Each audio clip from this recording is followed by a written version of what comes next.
ഒരു നടി ആക്രമിക്കപ്പെട്ട കേസിൽ അതിന് പിന്നിൽ ഗൂഢാലോചനയുണ്ട് എന്ന് നടിയോടൊപ്പം നിൽക്കുന്ന ആളുകൾ പറയുമ്പോൾ ആ മുഖ്യമന്ത്രി പരസ്യമായി മാധ്യമങ്ങളുടെ മുമ്പിൽ പറയുകയാണ് അത് മുഖ്യപ്രതിയുടെ ഭാവനയാണ്. വേറെ എന്തെല്ലാം വാക്ക് ഉപയോഗിക്കാം മുഖ്യമന്ത്രിക്ക്. ഭരണകൂടത്തിൻ്റെ ഉത്തരവാദിത്വം ഇത്തരം സംഭവങ്ങൾ തടയലാണ്.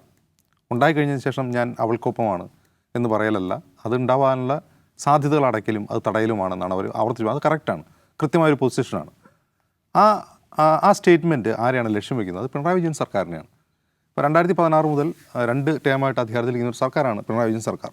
ഇപ്പോൾ 2016 ഈ പിണറായി വിജയൻ സർക്കാർ അധികാരത്തിൽ വന്നപ്പോൾ പിണറായി മുഖ്യമന്ത്രിയാവുന്നതിനെ വിശ്വസിക്കാൻ കഴിയാത്ത, അതിനെ എതിർക്കുന്ന കുറേ അധികാരികൾ കേരളത്തിലുണ്ടായിരുന്നു. കാരണം അദ്ദേഹത്തെക്കുറിച്ചുള്ളൊരു മാധ്യമ ഇമേജ് എന്താണ്? വളരെ കർക്കശക്കാരനായ ഒരു ഫാഷിസ്റ്റ് ടെൻഡൻസി ഉള്ള ഒരു പാർട്ടി സെക്രട്ടറി എന്നുള്ളതാണ് അദ്ദേഹത്തെക്കുറിച്ച് മാധ്യമങ്ങൾ സൃഷ്ടിച്ചു വെച്ചൊരു ഇമേജ്. പക്ഷേ അദ്ദേഹം മുഖ്യമന്ത്രി ആയതിനു ശേഷം ആ ഇമേജ് ബോധപൂർവ്വം പൊളിക്കാനും താൻ കുറേ കൂടി പ്രോഗ്രസീവാണ്, കുറേ കൂടി പോപ്പുലറാണെന്ന് കാണിക്കാൻ വേണ്ടിയിട്ട് ബോധപൂർവമായ ശ്രമങ്ങൾ നടത്തിയിരുന്നു. പക്ഷേ അപ്പോഴും അദ്ദേഹത്തിൻ്റെ കീഴിലുള്ള ആഭ്യന്തര വകുപ്പ് 2016 മുതൽ തന്നെ കുഴപ്പമുണ്ടായി തുടങ്ങിയിട്ടുണ്ട്. ആഭ്യന്തര വകുപ്പിൽ അന്ന് മുതലേ കുഴപ്പമുണ്ട്. അന്ന് മാവോയിസ്റ്റ് വേട്ട എന്നുള്ള 2 പ്രധാനപ്പെട്ട മാവോയിസ്റ്റ് എൻകൗണ്ടർ ഉണ്ടാകുന്നു 2016 17 2017 വാളയാർ പെൺകുട്ടികൾ കൊല്ലപ്പെടുന്നു.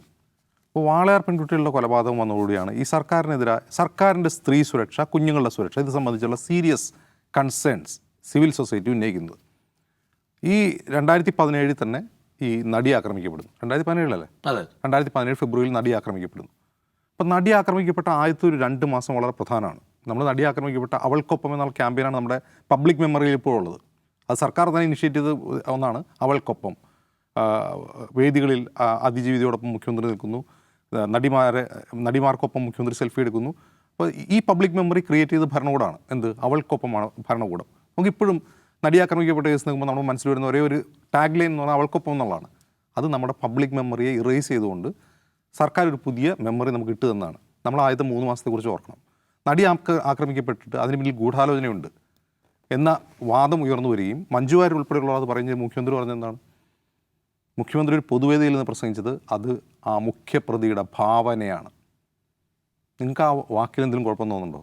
ഒരു മുഖ്യമന്ത്രി ഒരു നടി ആക്രമിക്കപ്പെട്ട കേസിൽ അതിന് പിന്നിൽ ഗൂഢാലോചനയുണ്ട് എന്ന് നടിയോടൊപ്പം നിൽക്കുന്ന ആളുകൾ പറയുമ്പോൾ ആ മുഖ്യമന്ത്രി പരസ്യമായി മാധ്യമങ്ങളുടെ മുമ്പിൽ പറയുകയാണ് അത് മുഖ്യപ്രതിയുടെ ഭാവനയാണ്. വേറെ എന്തെല്ലാം വാക്ക് ഉപയോഗിക്കാം മുഖ്യമന്ത്രിക്ക്? എന്തിനായിരിക്കും മുഖ്യമന്ത്രി അങ്ങനെ പറഞ്ഞത്?